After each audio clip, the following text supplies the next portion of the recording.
Hello ladies and gentlemen, this is Blue Maxima and I'm here checking out Color Guardians. This is a bit of a strange one. Mainly those two over there, those two, I'm gonna guess they're the Color Guardians.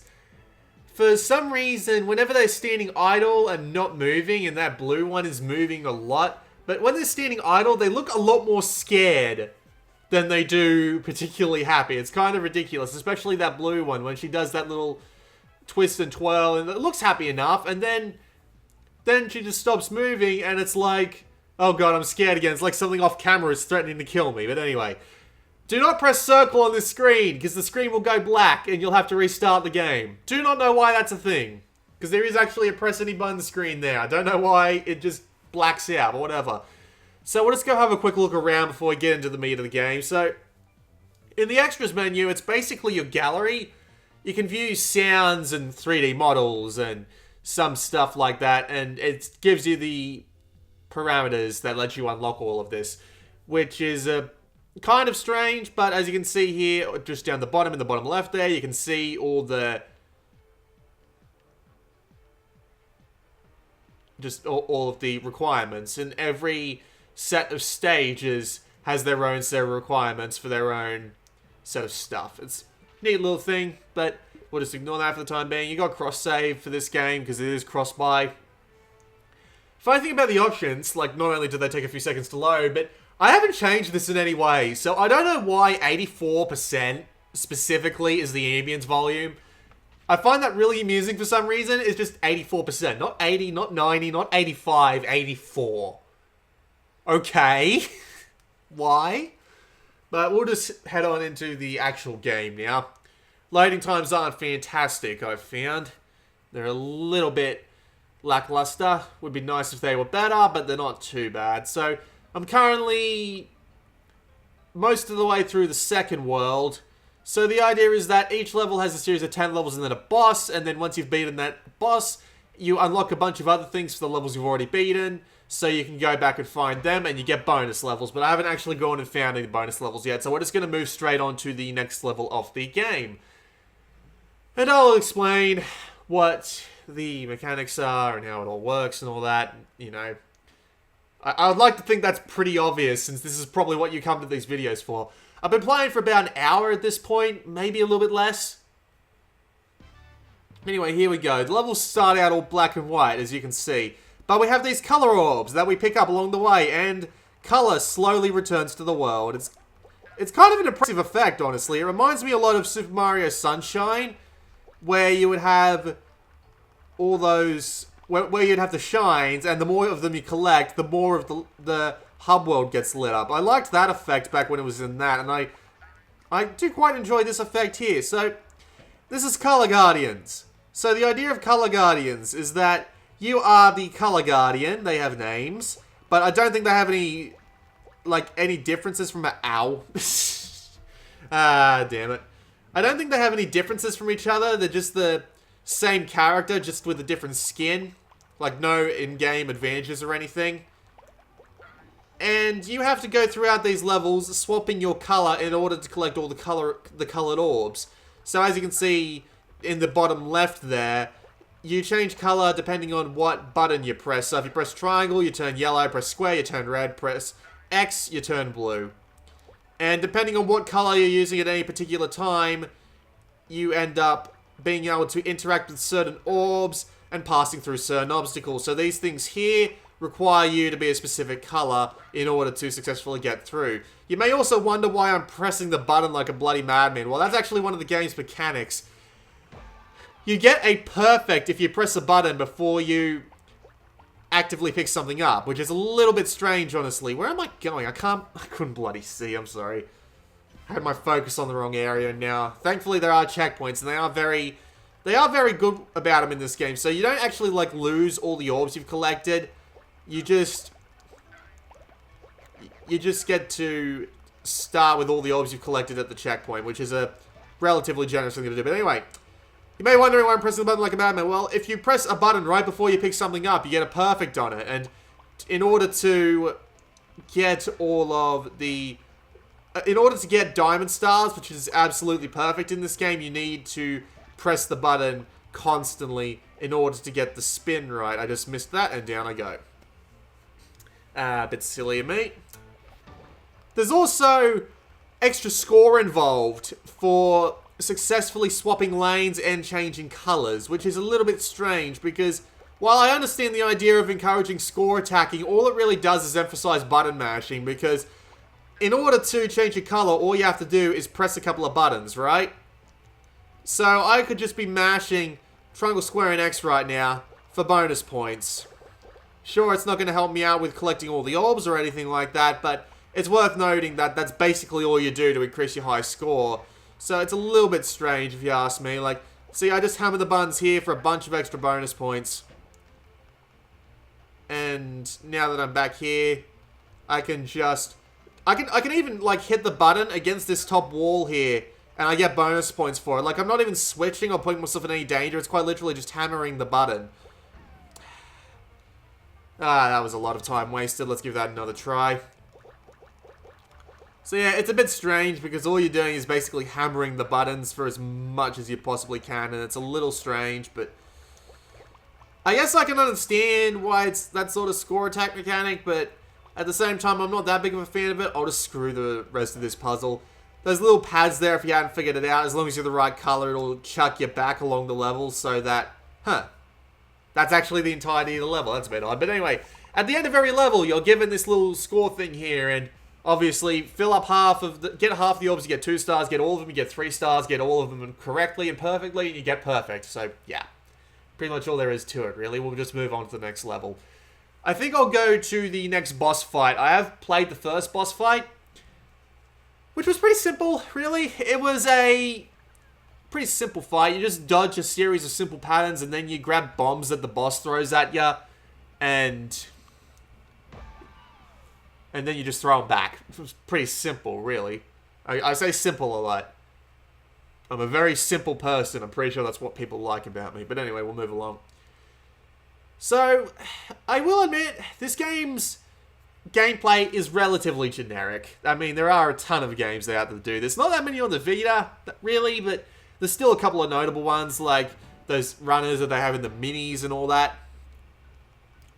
But at the same time, it does it pretty well. I mean, it's got some pretty decent... Can't see. That's a bit dickish. Ow. Ow.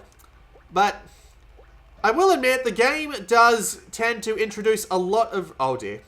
The game does tend to introduce a lot of variety. There's a lot of different patterns, and there's always a new mechanic being introduced every few levels. It's kind of neat, because these games do tend to run low on their variety pretty quickly, and at least so far, I mean, again, this is first impressions, so I haven't played more than an hour or so of this, but first impressions indicate that this game does tend to value its... I keep getting that screwed up.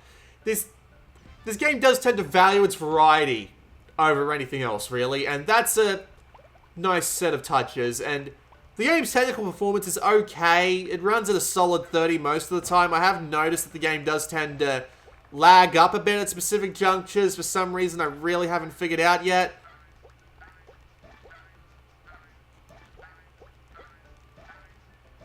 And it's kind of annoying when it does that, but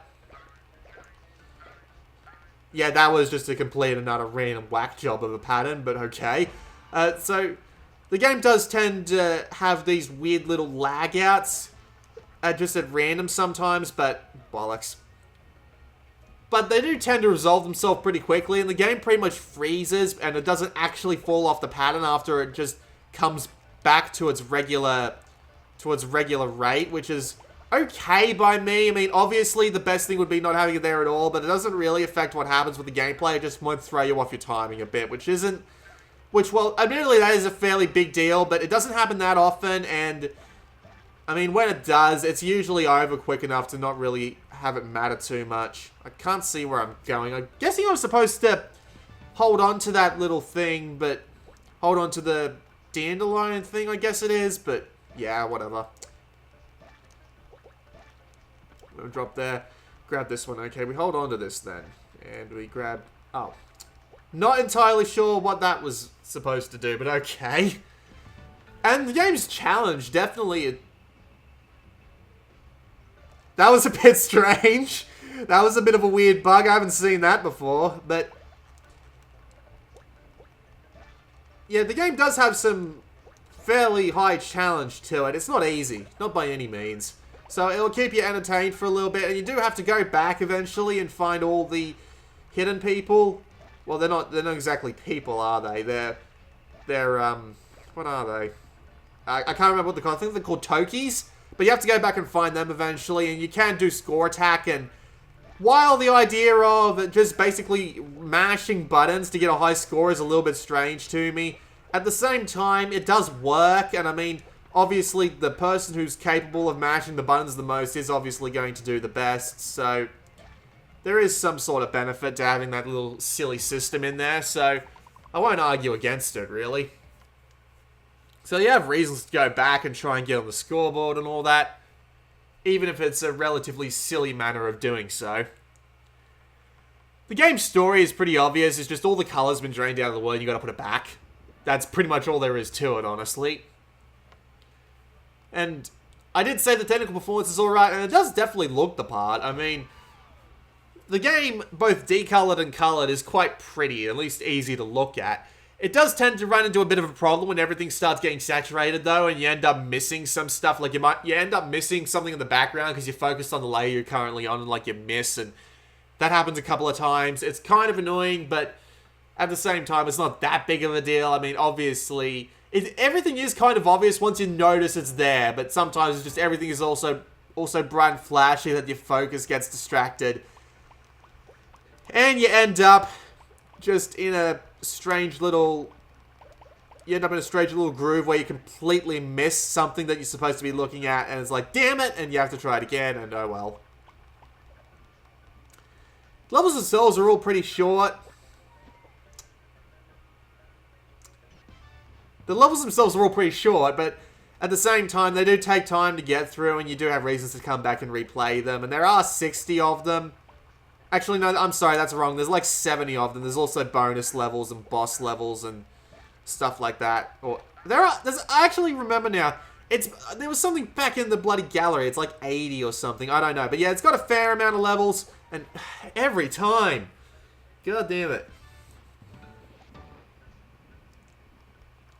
So it's got a fair amount of levels. My main sticking point, as a lot with these games, as with a lot of these sorts of games are, is the price. This game costs $15, and while I am enjoying the game a fair amount, and it's definitely not a bad game, not by any means, just $15 for this just feels like way too much. I mean, come on, give me a break. $15 for what's practically an endless runner that's probably been replicated for $1 or so on pretty much every phone platform ever. I don't know, it just seems like way too much for me personally. I mean, like, no, bugging me. I mean, for $5, this would be fantastic. For $10, maybe a little bit much, but at the same time, it'd be a lot more justifiable. 15 is just, for me personally, way too much. I can't say personally that I would pay $15 for this if I had to tell someone. If I had to say to someone, would I pay $15 for this? I wouldn't say I would. I mean, I did it purely because of my, of course, this is my channel. I sent them an email asking for a PR code, but I didn't get one back, and that was months ago, so I don't really know what happened there, but I'm not really a big enough a fan of it to say it's worth $15. Yeah, went a little bit too far there. It's kind of hard to tell. My depth perception isn't the best either, but still, it's a little bit of a pain. So it's just you're just encouraged to button mash. It's a little bit strange, but yeah. $15 is just too much for me personally.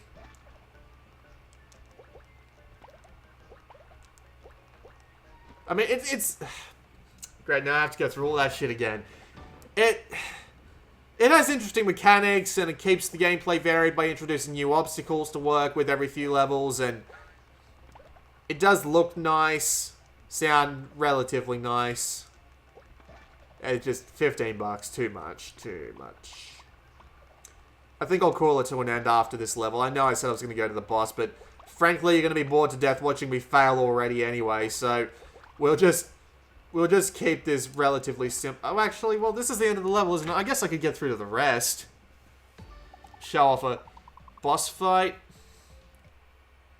It's only been 15 minutes. Oh, whatever, I'll keep going. I'll just try and speed through this next level, and then I'll go to the boss level. Since, thankfully, the game does tend to let you get all the way through the levels, even though...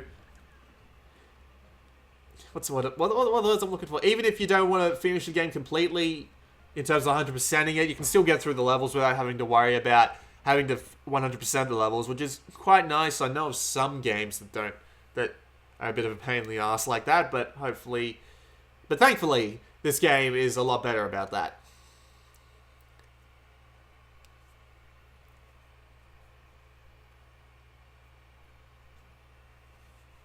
Loading times, come on.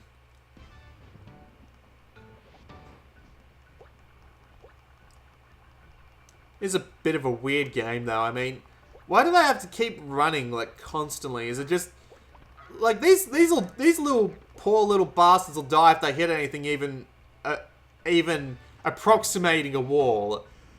It's kind of strange. It's like, in real life, do they... Well, not in real life, but, like, outside of having to run through all these areas to get all their stuff back, is it like... Do they have to just, like... be careful not to run into walls at even remotely too fast speeds? It's just a little bit odd more than anything else. Like, just imagine... Oh, be careful not to run into that wall there, you'll hurt yourself. It's just a bit silly. This game reminds me of Crash Bandicoot, actually. A fair amount of Crash Bandicoot. I'm not entirely sure what it is. I play this game and I get this mental image of Crash Bandicoot running through me, and I have no idea why.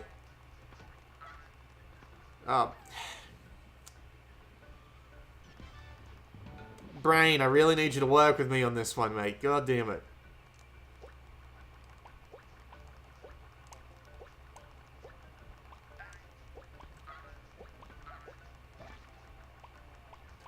Doing better this time, mainly because I'm trying not to talk and... As soon as I open my mouth. Alright, you know what? I'm just going to keep this video from going too much longer. I'm going to go and fight the first boss again. Because the first boss is a relative... You know what? On second thought, I'll just end the video altogether. The first boss isn't really that interesting to watch anyway, so...